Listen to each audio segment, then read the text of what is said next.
ભરૂચ જિલ્લાના ઝઘડા જીઆરડીસી વિસ્તારમાં 10 વર્ષીય બાળકી સાથે અપહરણ અને દુષ્કર્મની ઘટના બની, જેમાં તેની બાજુમાં જ રહેતા 36 વર્ષીય પાડોશી આ સમગ્ર ઘટનાને અંજામ આપ્યો હોવાનો ખુલાસો થયો છે. હાલમાં પોલીસે આરોપીને દબોચી અપહરણ, પોક્સો અને દુષ્કર્મ સહિતની કલમો નોંધી તપાસ હાથ ધરી છે.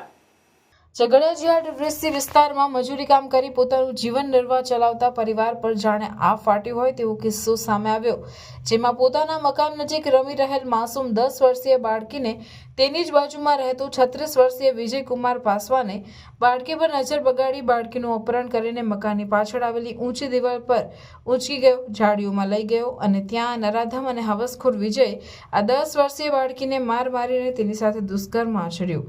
આ નરાધમની માનસિકતા વિકૃતતા એટલી હદે ચડી ગઈ કે તે બાળકીના ગુપ્તાંગમાં ગંભીર ઇજાઓ પહોંચતા તે રડીને દર્દના કારણે કણસી રહી હતી. તેમ છતાંય હવસખોરે દયા વગર પોતાની હવસ સંતોષી બાળકોને લોહી લુહાણ હાલતમાં મૂકીને ભાગી ગયો હતો.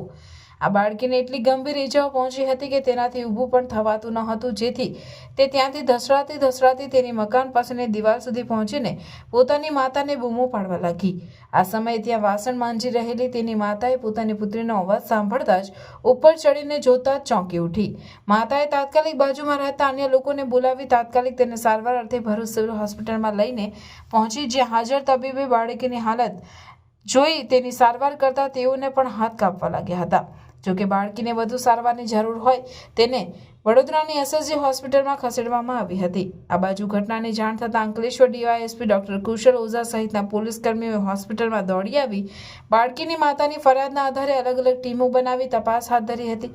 આ સમય દરમિયાન પોલીસે માહિતીના આધારે તેની બાજુમાં રહેતા અને વિજયકુમાર પાસવાનને ઝડપી પાડ્યો હતો, જેની કડક પૂછતાછ કરતા તે ભાંગી પડ્યો હતો અને પોતાના ગુનાની કબૂલાત કરી હતી, જેથી ઝઘડિયા પોલીસે તેની સામે અપહરણ, પોક્સો અને દુષ્કર્મ સહિતની કલમો નોંધી વધુ તપાસ હાથ ધરી છે.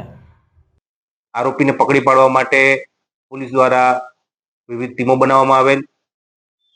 ટેકનિકલ સર્વેલન્સ અને હ્યુમન ઇન્ટેલિજન્સની મદદથી શકમંદોને ગણતરીના કલાકોમાં રાઉન્ડ અપ કરવામાં આવેલ અને તેમની આગવી રીતે પૂછપરછ કરી, ઇન્ટ્રોગેશન કરી અને આરોપીને આઈડેન્ટિફાઈ કરી લેવામાં આવેલ.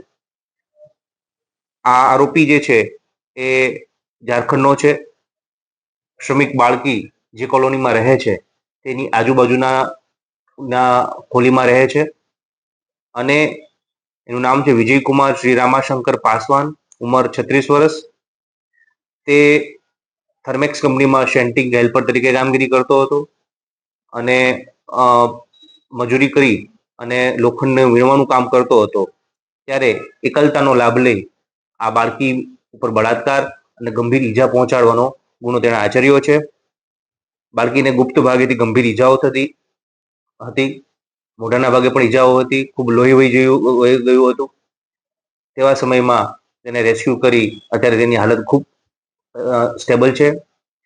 પોલીસે BNS 137(1)B, 65(2) અને પોક્સો એક્ટની કલમ હેઠળ ગુનો દાખલ કરી હાલમાં તપાસ ચાલુ છે.